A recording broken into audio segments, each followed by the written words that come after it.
where ancient traditions guide the steps of the living, a love forbidden by the elders begins to bloom.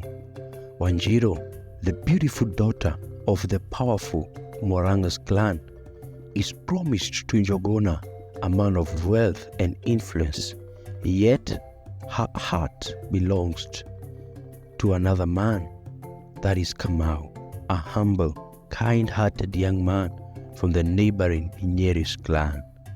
Their love, hidden beneath the shadows of the sacred fig tree, threatens to unravel the delicate peace between their families.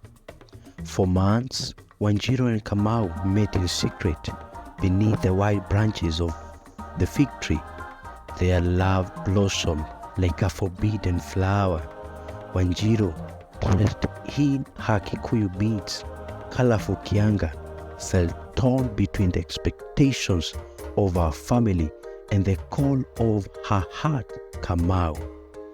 Kamau, draped in a simple shuka, promised her that they will find a way against all odds. And in that time, Wanjiru asked Kamau, "How much longer can we hide, Kamau?" Kamau answered, "Until I find a way to unite our clans without bloodshed, our love must be worth that fight." But fate, it seemed that we was not on their side. Soon, Wanjiru found herself at her betrothal ceremony, bound by her family's desire for wealth and power. Njuguna, her soon-to-be husband, was a man of ambition, determined to claim her as his own. As the drums beat and the elders spoke blessings, Wanjiru's heart was heavy with sorrow. And Njuguna said to her, "You will be mine, Wanjiru, and together we will bring honor to your family." But Wanjiru's heart did not beat for Njuguna, and as she stood by his side, her eyes searched the crowd for Kamau. He was nowhere to be seen. Wanjiru, the younger sister, called Modhoni, had long suspected her secret. One evening, she followed Wanjiru to the fig tree where Kamau awaited her. Hidden behind the dense bushes, Modhoni overheard their whispered confessions. Kamau said, "I will leave this village tonight and never return, if that's what it takes to protect you." And Wanjiru answered, "No, Kamau, we belong together, not in the shadows, but under the sun. I cannot marry Njuguna."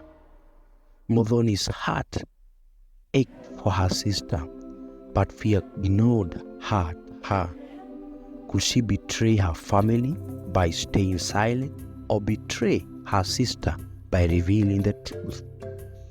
Soon, the truth could no longer be contained. Njuguna, suspicious of Wanjiru, distant heart demanded answers. So he decided to go to Wanjiru's place. And Njuguna said, "You think I do not see the way you look to the hills? Do you think I don't know about the Nyeri boy?" Wanjiru answered politely, "You will never have my heart, Njuguna, no matter how many elders someone knew or someone asked." Fury consumed Njuguna as he vowed to stop at nothing to destroy the love that defied him. As word spread of Wanjiru's secret meeting with Kamau, the fragile peace between the clans began to crumble. Both families, blinded by anger and betrayal, prepared for confrontation. On one side, Njuguna stood with his spear in his hand, his clan ready for war. On the other side, Kamau, torn between his love for Wanjiru and his duty to his family, stood with his people. And in that moment, Kamau's father shouted, "You have brought shame upon us, Kamau. You must choose your family over girl." And Kamau answered in a loud voice, "There must be other another way. I will not fight for a tradition that kills love. As the clans prepared to face one another, Wanjiru and Kamau made a final desperate choice. They met at the edge of the valley, where the morning sun cast a golden light over the land. And Kamau said in that moment, "If we cannot have this world, then let us create our own, far from here." But Wanjiru answered, "Together we will find peace."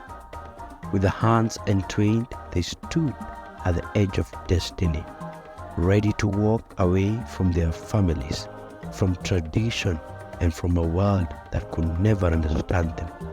And they both decided to go away to a far land and never to return again in that village. And they lived happily ever after, loving each other. And as you see in the story, one thing we learn is in the end that love through forbidden had the power to break even the strongest chains. And as so, Wanjiru and Kamau left behind a life of honor and betrayal, choosing instead a certain path of love. As they lived together, they knew their hearts belonged to each other. What happened to the clans, to Njuguna and to Modoni, that story remains untold.